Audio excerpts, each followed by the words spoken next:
ಈ ಪ್ರಮಾಣದ ಒಂದು ಫಂಕ್ಷನ್ ಇರುತ್ತೆ ಅಂತ ನಾನು ಊಹಿಸ್ಕೊಂಡು ಇಲ್ಲ. ನಾನು ನಾಗೇಂದ್ರ ಪ್ರಸಾದ್ ನಾಗು ಅಂತ ಕರಿತೀನಿ. ನಮ್ಮಿಬ್ಬರ ಸ್ನೇಹ ಹತ್ತತ್ರ 30 ವರ್ಷಕ್ಕಿಂತ ಹೆಚ್ಚಿನ ಒಂದು ಸ್ನೇಹ. ಆ ಸ್ನೇಹದ ಪ್ರತೀಕವಾಗಿ ಹಾಡು ಮೂಡಿ ಬಂದಿದೆ ಅಂತ ನಾನು ಭಾವಿಸ್ತೀನಿ ಒಂದು ಕಡೆ. ಜೊತೆಗೆ ಗಣೇಶ್ ತುಂಬಾ ವರ್ಷಗಳ ನಂತರ ನೋಡ್ತಾ ಇದ್ದೀನಿ. ಮೊನ್ನೆ ಗಾಳಿಪಟದಲ್ಲಿ ನಾವಿಬ್ರು ಆಕ್ಟ್ ಮಾಡಿದೀವಿ ಅನ್ನೋದು ಈಗಲೂ ಆಲ್ಮೋಸ್ಟ್ ಆಫ್ಟರ್ 18 years ಮೊನ್ನೆ ಸಿಕ್ಕದಂಗೆ ಒಂದು ಫೀಲಿಂಗ್. ಅದು ಒಂದು ಸಿಹಿಯಾದ ಗೆಳೆತನದ ಒಂದು ಪ್ರತೀಕ. ಇದು ಒಂದು ಪುಟ್ಟದು ಇಲ್ಲಿ ಕೂತಿದೆ, ಅದು Prajwal. Seen him as a kid and ಎಷ್ಟೋ beautiful songs I have sung for him. ಇದೊಂದು ಹೈಯರಾರ್ಕಿ ರೇಂಜಲ್ಲಿ ಹೋಗ್ತಾ ಇದ್ದೀನಿ. ಅಶೋಕ್ ಸರ್ ಎಷ್ಟೇ ಅಂದರೆ ಪೊಲಿಟಿಕ್ಸಲ್ಲಿ ಎಷ್ಟೇ ಅವರು ಏನೇ ಕೆಲಸಗಳು ಮಾಡಿದ್ರು ಅವರಲ್ಲಿ ಒಂದು ಸ್ವಚ್ಛಂದವಾದ ಕನ್ನಡ ಸಂಗೀತದ ಅಭಿಮಾನಿ ಇದ್ದಾರೆ. ಅದು ನಮ್ಮೆಲ್ಲರಿಗೂ ಒಂದು ಹಿತವನ್ನ ಖುಷಿಯನ್ನು ಕೊಡುವಂಥ ಒಂದು ವಿಷಯ. ಆ್ಯಂಡ್ ಕಲಾ ಪೋಷಕರು ಆ್ಯಂಡ್ ನಮ್ಮೆಲ್ಲರಿಗೂ ಒಂದು ಸ್ಫೂರ್ತಿಯ ಒಂದು ಪ್ರತೀಕ. ಆ್ಯಂಡ್ ಎಲ್ಲಕ್ಕಿಂತ ಹೆಚ್ಚಾಗಿ ನನ್ನ ಪ್ರಾರಂಭದ ದಿವಸಗಳಲ್ಲಿ ನನ್ನ ಪ್ರತಿಭೆಯನ್ನು ಗುರುತಿಸಿ ಅದಕ್ಕೆ ಒಂದು ಬಲವನ್ನ ನಂಬಿಕೆಯನ್ನು ಕೊಟ್ಟಂತಹ ಒಂದು ವ್ಯಕ್ತಿತ್ವ ಜಗೇಶ್ ಸರ್. ಅವರಿಗೆ ಎಷ್ಟು ಕೃತಜ್ಞತೆ ನಾನು ಸಲ್ಲಿಸಿದ್ರು ಕಡಿಮೆನೆ.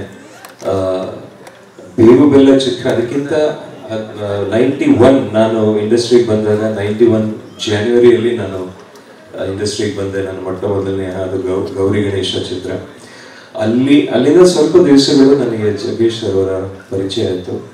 ಫಸ್ಟ್ ಟೈಮ್ ನನ್ನ ಹಾಡು ಕೇಳಿದಾಗಿಂದ ನನಗೆ ಭರವಸೆಯನ್ನು ತುಂಬಿಸಿ ನೀನು you become a very successful singer ಅಂತ ಹೇಳಿದಂಥ ಮೊಟ್ಟ ಮೊದಲನೆಯ ಕಲಾವಿದರಲ್ಲಿ ಜಗೇಶ್ sir. So thanks to him. ಒಂದು ರೀತಿ ಫಾದರ್ಸ್ ಡೇ ಅಂತ ಹೇಳಿದಾಗ ಬರೀ ನಮಗೆ ಜನ್ಮವನ್ನು ಕೊಟ್ಟಂತಹ ನನ್ನ ತಂದೆ ಅದು ಒಂದು ಕಡೆ, ಆದರೆ ಅದಕ್ಕೆ ಬೆಲೆನೇ ಕಟ್ಟಕ್ಕಾಗಲ್ಲ. ಅದರ ಜೊತೆಗೆ ಹಂತ ಹಂತವಾಗಿ ಆ ಒಂದು ರೋಲನ್ನು ನಿಭಾಯಿಸಿದಂತಹ ಒಂದಷ್ಟು ವ್ಯಕ್ತಿತ್ವಗಳು ಇಲ್ಲೇ ಇದ್ದಾರೆ ಅನ್ನೋ ಒಂದು ಖುಷಿ ನನಗಿದೆ. ಆ್ಯಕ್ಚುಲಿ ಆ ಫಾದರ್ ಸತ್ವ ಅಂತ ಏನಿದೆ, ಆ ಒಂದು ಶಕ್ತಿಯ ಒಂದು ಪ್ರತೀಕವಾಗಿ, ಒಂದು ಸಂಕೇತವಾಗಿ ಹಲವಾರು ಜನ ನಮ್ಮ ಹಿಂದೆ ನಿಂತು ನಮ್ಮ ಬೆಳವಣಿಗೆಗೆ ಕಾರಣರಾಗಿದ್ದಾರೆ. ಸೊ ಈ ಫಾದರ್ಸ್ ಡೇ ದಿವಸದಲ್ಲಿ whoever has contributed to our growth in that position, ಅವ್ರು ಎಲ್ರಿಗೂ ನಾನು ಈ ಸಂದರ್ಭದಲ್ಲಿ ಥ್ಯಾಂಕ್ಸ್ ಹೇಳಕ್ಕೆ ಇಷ್ಟಪಡ್ತೀನಿ. ಆ್ಯಂಡ್ ಈಗ ನಟರಾಜ್ ಹೇಳಿದ್ರು ಡಾಕ್ಟರ್ ಎಸ್ ಪಿ ಬಾಲಸುಬ್ರಹ್ಮಣ್ಯಂ ಅಂತ. Definitely on Father's Day as the father of playback singing, doctor S P Balasubrahmanyam ಅವ್ರಿಗೂ ನಾನು ಈ ವೇದಿಕೆ ಮೂಲಕ ಒಂದು ಧನ್ಯವಾದಗಳನ್ನು, ಕೃತಜ್ಞತೆಗಳನ್ನು ಹೇಳೋದಕ್ಕೆ ಇಷ್ಟಪಡ್ತೀನಿ.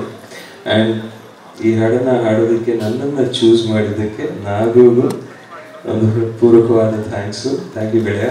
Thanks for choosing me to sing this song. ಅದ್ಭುತವಾದ ನಿಜ ನಾಯಕನೇ. ಏಕೆಂದರೆ ನನ್ನ ಇನಿಷಿಯಲ್ ಡೇಸಲ್ಲಿ ಅಪ್ಪ ನನ್ನನ್ನು ಆಡಿಷನ್ಸ್ಗೆ ಕರ್ಕೊಂಡು ಹೋಗ್ತಾ ಇದ್ರು ಸ್ಕೂಟ್ರಲ್ಲಿ. ರಾಜನಾಗಂಚ ಸರ್ ಮನೆಗೆ ಕರ್ಕೊಂಡು ಹೋಗಿದ್ದ ಸಮಯ, ಹಂಸಲೇಖ ಸರ್ ಸ್ಟುಡಿಯೋಗೆ ಕರ್ಕೊಂಡು ಹೋಗಿ ಸರ್ ನನ್ನ ಮಗ ಹಾಡ್ತೇನೆ ಒಂದ್ಸಲ ವಾಯ್ಸ್ ಕೇಳಿ ಅಂತ ಹೇಳಿದ್ದಂತಹ ಅಷ್ಟು ನಾಸ್ಟಾಲ್ಜಿಕ್ ಮೂಮೆಂಟ್ಸ್ ನನಗೆ ಜಸ್ಟ್ ಒಂದು ರನ್ ಔಟ್ ಥರ, ಒಂದು ಸಾಕ್ಷ್ಯಚಿತ್ರ ಥರ ನನಗೆ ಆ್ಯಕ್ಚುಲಿ ನೆನಪಾಯಿತು. ಇನ್ಫ್ಯಾಕ್ಟ್ ನಮ್ಮ ಮನೆಯಿಂದ ಇಲ್ಲಿ ಬರಬೇಕಾದ್ರೇ ಹಲವಾರು ಮೆಮರೀಸು. ಸೊ ಖಂಡಿತವಾಗ್ಲೂ ನಿಜ ನಾಯಕ ಅನ್ನೋ ಒಂದು ಪದ ಎಷ್ಟು ಚೆನ್ನಾಗಿದೆ. ಅದು ನಿಜ ನಾಯಕನೇ ಅಷ್ಟೇ. ಅವರಿಲ್ಲ ಅಂದರೆ ನಾವಿಲ್ಲ. So dad very you are, I miss you. And ನಾನು ಒಂದು ಸಣ್ಣ ಚೇಂಜ್ ಮಾಡಿದೆ ಅಷ್ಟೇ. ಅಶೋಕ್ ಸರ್ ಏನು ಅಂದರೆ ಜನನಾಯಕ, ಸಣ್ಣ ಟ್ವಿಸ್ಟ್ ಮಾಡಿದೆ, ಜನನಾಯಕ ಅವರಪ್ಪ ನಿಜ ನಾಯಕ ಅಂತ ಅಷ್ಟೇ. ಅದಕ್ಕೆ ನಾಗೇಂದ್ರ ಪ್ರಸಾದ್ ಅಂತ ನೀವಿದ್ದೀರಾ ಅಂತ ಸಮಸ್ಯೆ ಅಲ್ವಾ? ಈ ಕವಿಗಳದ್ದು ಅದೇ, ಅಲ್ಲಲ್ಲಿ ಟ್ವಿಸ್ಟ್ ಮಾಡಿಬಿಟ್ಟು ಒಂದು ಫಿಲ್ಮ್ ಫೇರ್ ಅವಾರ್ಡ್ ತಗೊಂಡ್ಬಿಡ್ತಾರೆ ಆ ಥರದ ವ್ಯಕ್ತಿಗಳು. ಸೊ ಬಟ್ ಏನು ಸರ್ಪ್ರೈಸಿಂಗ್ ಏನು ಅಂದರೆ ಮ್ಯೂಸಿಕ್ಕು ಮಾಡ್ತಾರಲ್ಲ, ಅದು ಸಮಾಚಾರ. So nice, thank you Nagul for this opportunity. Ashok sir, thank you. Gani, thank you. Ajmal, thank you so much.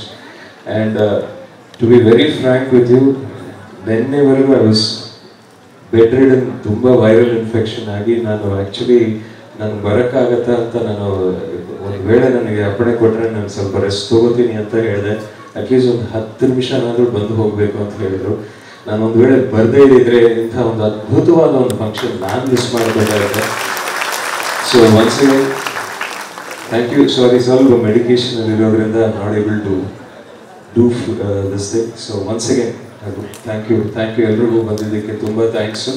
And ನೀವೆಲ್ರಿಗೂ ಈ ಹಾಡು ಇಷ್ಟ ಆಗಿದೆ, ಇದರಲ್ಲಿರುವಂತಹ ಸತ್ವ ಮತ್ತು ಆ ಸಾಹಿತ್ಯ, ಅದರ ಹಿಂದೆ ಇರುವಂತಹ ಉದ್ದೇಶ ನಿಮ್ಮೆಲ್ರಿಗೂ ತಲುಪಿದೆ ಅಂತ ನಾನು ಅಂದ್ಕೊಂಡಿದ್ದೀನಿ.